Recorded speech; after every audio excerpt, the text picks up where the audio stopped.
Assalamualaikum warahmatullahi wabarakatuh. Salam sejahtera untuk kita semua. Semoga kita di masa pandemi ini selalu diberikan kesehatan. Amin ya Allah. Sebelum belajar, marilah kita berdoa menurut agama dan kepercayaan kita masing-masing. Berdoa mulai. Berdoa selesai. Anak-anak, hari ini kita akan belajar tentang struktur dan unsur kebahasaan teks diskusi.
Supaya topiknya tidak melebar.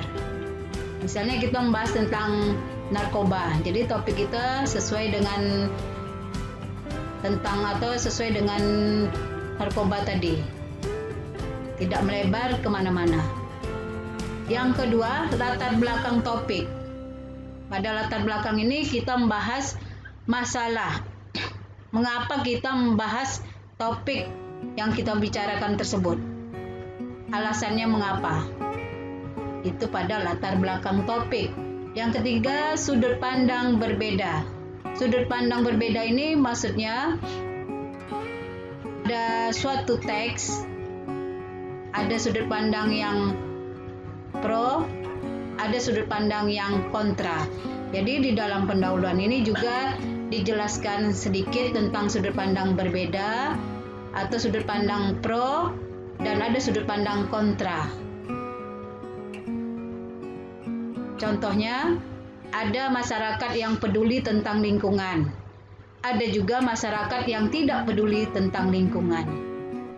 Nah, itu contoh sudut pandang berbeda. Yang kedua, isi. Di dalam isi ini berisi serangkaian paragraf. Artinya ada beberapa paragraf di dalam isi. Yang kedua, 2 atau 3 paragraf dengan argumen setuju atau pro beserta alasan dan contoh yang mendukung. Maksudnya di sini ada pendapat pro. Pro ini artinya setuju disertai dengan alasan-alasannya. Yang ketiga, 2 atau 3 paragraf dengan argumen tidak setuju atau kontra disertai dengan alasan dan contoh yang mendukung.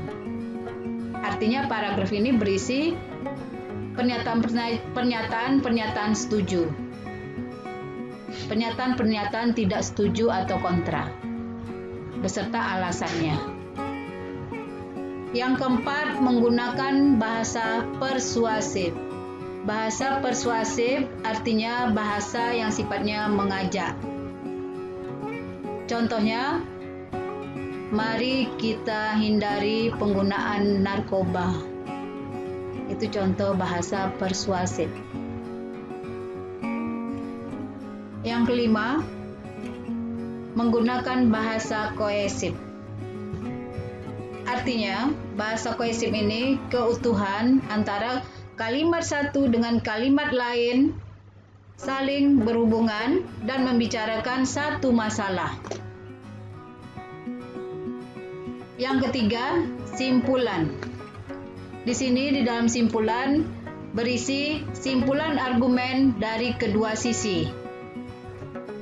Di sini kita simpulkan pendapat pro dan dari pendapat kontra. Kita ambil kesimpulannya. Yang kedua, mengevaluasi argumen yang paling efektif. Argumen yang paling efektif. Kita menilai argumen atau alasan-alasan yang paling sesuai. Kita menilai argumen yang paling sesuai dan paling tepat. Yang ketiga, rekomendasi satu sudut pandang. Maksudnya, mengemukakan saran-saran dari satu sudut pandang.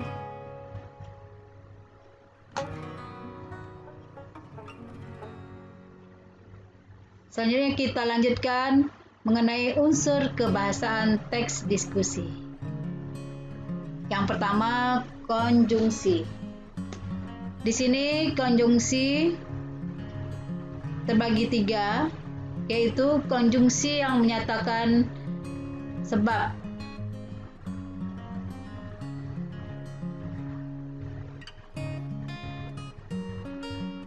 Contohnya karena, sebab. Kalimatnya, anak itu tidak masuk sekolah karena sakit. Yang kedua, konjungsi akibat. Contohnya sehingga, maka, sampai. Contoh kalimatnya, gorenglah ikan itu sehingga matang. Yang ketiga, konjungsi penegasan. Contohnya, bahkan, malah, jangankan. Contoh kalimatnya, dia bahkan tidak mau mengakui kesalahannya.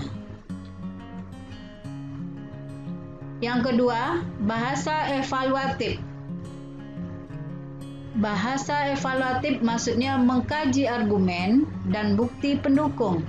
Misalnya, penting, sederhana, sangat jelas, lebih mudah, sebaiknya. Jadi di dalam teks diskusi itu banyak yang menggunakan bahasa evaluatif. Misalnya,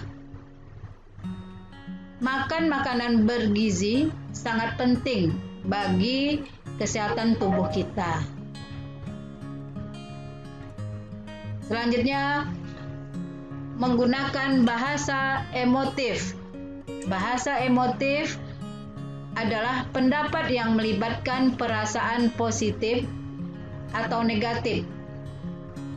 Contohnya, yakin, kagum, senang, setuju, sopan, dan lain-lain. Contoh kalimatnya, saya sangat setuju dengan pendapat kamu.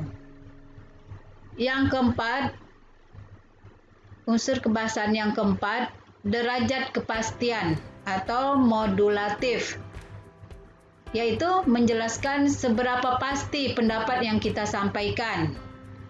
Misalnya, dapat, akan, mesti, seharusnya, mungkin, barangkali. Yang kelima, kohesi. Kohesi artinya semua kalimat dalam paragraf itu secara bersama-sama mendukung satu ide atau gagasan pokok. Jadi, tidak boleh ada kalimat sumbang atau menyimpang dari pikiran utamanya. Jadi, maksudnya di sini harus ada hubungan antara kalimat satu dengan kalimat yang lain, saling mendukung. Selanjutnya yang keenam yaitu koherensi. Koherensi ini artinya perpaduan atau kekompakan hubungan antara kalimat satu dengan kalimat lain dalam paragraf tersebut. Contoh kohesi dan koherensi. Wabah COVID-19 sedang melanda dunia. Indonesia tidak terlepas dari wabah ini. Tentu saja banyak warga yang meninggal karena serangan virus mematikan ini. Bahkan di beberapa negara, COVID-19 sudah membelah diri menjadi varian baru. Karena itu, kita harus menjaga diri agar tidak terpapar dari virus yang kabarnya berasal dari Wuhan, Cina ini. Pembahasan paragraf tersebut dinyatakan kohesi atau utuh karena hanya membahas satu masalah, yaitu wabah COVID-19. Jadi di dalam paragraf ini memang dibahas tentang COVID-19, setiap kalimat itu membahas tentang COVID-19. Itu makanya dinamakan dia kohesi, utuh.